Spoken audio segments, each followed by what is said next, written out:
ग्रामीण भागातील मातीचा सुगंध आणि कष्टाची ओढ असलेल्या एका तरुणाने देशातील सर्वात कठीण मानल्या जाणाऱ्या परीक्षेत आपल्या यशाचा झेंडा रोवला आहे.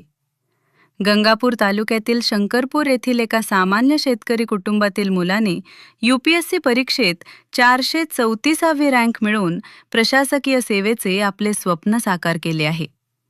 प्रज्वलचे हे यश म्हणजे केवळ एका तरुणाची प्रगती नसून शेतात राबणाऱ्या एका बापाच्या कष्टाला मिळालेली ही सर्वात मोठी पावती आहे. प्रज्वल राजू पोळ असे UPSC परीक्षेत 434वी रँक मिळवलेल्या तरुणाचे नाव आहे.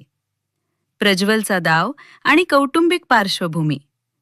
प्रज्वल पोळ हा छत्रपती संभाजीनगर जिल्ह्यातील शंकरपूर तालुका गंगापूर येथील मूळ रहिवासी आहे. त्याचे वडील राजेंद्र पोळ हे व्यवसायाने शेतकरी आहेत. शेतीसोबतच ते लासूर बाजारपेठेतील कृषी सेवा क्षेत्रातील एक ज्येष्ठ व्यापारी म्हणूनही ओळखले जातात. शेतकरी कुटुंबातून आल्यामुळे प्रज्वलला कष्टाची आणि संघर्षाची जाणीव बालपणापासूनच होती. प्रज्वलचे कुटुंब मध्यमवर्गीय असून त्याचे वडील शेती आणि व्यापाराच्या माध्यमातून घराचा गाडा चालवतात. ग्रामीण भागातील वातावरण आणि शेतीवर अवलंबून असलेल्या परिस्थितीत UPSC सारख्या कठीण परीक्षेची तयारी करणे हे मोठे आव्हान होते. मात्र राजेंद्र पोळ यांनी आपल्या मुलाच्या शिक्षणासाठी आणि स्वप्नांसाठी सदैव पाठबळ दिले.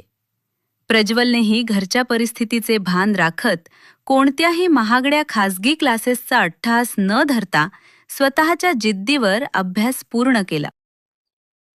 मी प्रज्वल राजू पोळ, राहणार छत्रपती संभाजीनगर. माझं एज्युकेशन सुरुवातीला तर छत्रपती संभाजीनगरमध्येच Maharashtra public school Daulatabad T point येथे झालं. त्यानंतर 11th-12th मी MGM महाविद्यालयात होतो आणि माझं ग्रॅज्युएशन BSc ॲग्रिकल्चरमध्ये झालंय. मी बारामती कॉलेज ऑफ ॲग्रिकल्चर बारामतीला होतो. तर मी ज्याप्रमाणे सांगितलं की मी शेतकरी कुटुंबातून येतो आणि शेतकऱ्यांच्या व ग्रामीण भागातील व्यक्तींच्या अडचणी सोडवण्याचा माझा प्रयत्न होता लहानपणीपासूनच. त्याचप्रमाणे हा एक मला टर्निंग पॉईंट भेटला की मराठवाड्यातील शेतकरी व ग्रामीण भागातील व्यक्ती यांच्या अडचणी कशा प्रकारे सोडवता येईल. तर त्या अप्रोचने मला UPSC सिव्हिल सर्व्हिसेस एक्झामिनेशन हा एक मोस्ट इफिशियंट वे दिसला की ज्या आधारे मी सोसायटीसाठी काहीतरी करू शकेल. मी 2023 मध्ये प्रिपरेशन स्टार्ट केलं माझं ग्रॅज्युएशन नंतरच. मी दिवसाला जवळपास 9 ते 10 तास अभ्यास करायचो. दिनचर्या सांगायची तर मी दिवस 3 स्लॉट्समध्ये डिवाइड करायचो. पहिला स्लॉट्स मॉर्निंग आवर्समध्ये, दुसरा स्लॉट्स इव्हिनिंग आवर्स आणि तिसरा स्लॉट्स एक लेट नाईट आवर्समध्ये.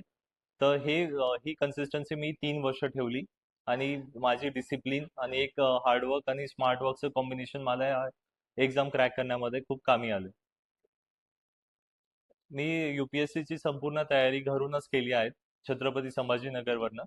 मी ऑनलाईन क्लासेस लावले होते, जे की दिल्लीचे क्लासेस होते. त्याचप्रमाणे टेस्ट सिरीज असतील किंवा अदर काही रिक्वायरमेंट्स असतील मी ऑनलाईनच केल्या होत्या. आणि माझा स्पेशल अप्रोच सांगायचा तर मी डिसिप्लिन आणि ज्याप्रमाणे मी अगोदर सांगितलं की एक हार्डवर्कचं आणि स्मार्ट वर्कचं कॉम्बिनेशन ह्या एक्झामला जे की ऑलमोस्ट इम्पॉर्टंट आहेत तो फॉलो केला. आणि स्मार्ट वर्क म्हणजे तेच प्रिव्हियस इयर क्वेश्चन्स अनालाइज करणं, क्वेश्चन फ्रेमिंगची स्टाईल समजणं व आपले आन्सर रायटिंग असो किंवा अदर MCQ सॉल्विंग असो, त्यांना कसं अप्रोच करायचं ते मेंटर्स कडून शिकलो. हाच माझा अप्रोच होता. मी अपयशाला एक ऑपॉर्च्युनिटी म्हणून घेतलं होतं. जसं आपण म्हणतो failure is the first step of success ladder, first step of success. त्याचप्रमाणे मी अपयशाला खचून न जाता मी कशी त्याच अपयशाला एक ऑपॉर्च्युनिटी म्हणून कसं मी बदल करू शकतो ते बघितलं. ह्यामध्ये मी माझ्या मेंटर्सची व सिनियर्सची खूप मदत घेतली का जे चुका पहिले झाल्या त्या परत रिपीट नाही होऊ त्यासाठी काय इम्प्रूव्हमेंट करता येईल, हा अप्रोच होता माझा. आणि बाकी विद्यार्थ्यांना हाच मेसेज राहील की तुम्ही अपयशाला खचून न जाता स्वतःमध्ये विश्वास ठेवा. जो सेल्फ बिलीफ आपल्याला ह्या एक्झाममध्ये लागतो तो खूप गरजेचा आहे. कारण की हे कधी कधी ही प्रोसेस लांब चालते. मुलं 5-5, 6-6 अटेम्प्टमध्ये अटेम्प्ट देतात तरी सक्सेस भेटत नाही. बट एक स्वतःवर विश्वास ठेवा आणि पहिल्या अटेम्प्टमध्ये काही चुकी झाली असेल ते कशा प्रकारे इम्प्रूव्ह करता येईल ते बघायला पाहिजे. पहिले तर मी खूप प्रिव्हिलेज आहे की माझा रँक 434 आला, ऑल इंडिया रँक 434. तर मी एक्सपेक्ट करतोय की IRS इन्कम टॅक्स ही सर्व्हिस मला अलोकेट होईल. तरी माझी इच्छा आहे की मी एक IAS ऑफिसर म्हणून मला बघायची इच्छा होती. तर त्यासाठी मी अजून प्रयत्न करत राहील. अजून एक अटेम्प्ट देईल मी. तर निश्चितच रँक इम्प्रूव्हमेंटसाठी एक अटेम्प्ट देईल मी.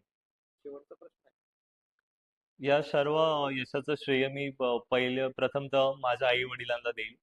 आणि त्यानंतर जो आमचा संपूर्ण पोळ कुटुंब ज्यांनी माझ्यावर विश्वास ठेवला, ज्यांनी प्रत्येक अडचणीत मला साथ दिली आणि ज्यांची मेहनत बघून आणि ज्यांचं कंटिन्युअस मोटिवेशन जेणेकरून मी इथेपर्यंत आलो. तर हे सर्व श्रेय आई वडिलांना आणि माझ्या कुटुंबाला देईल मी.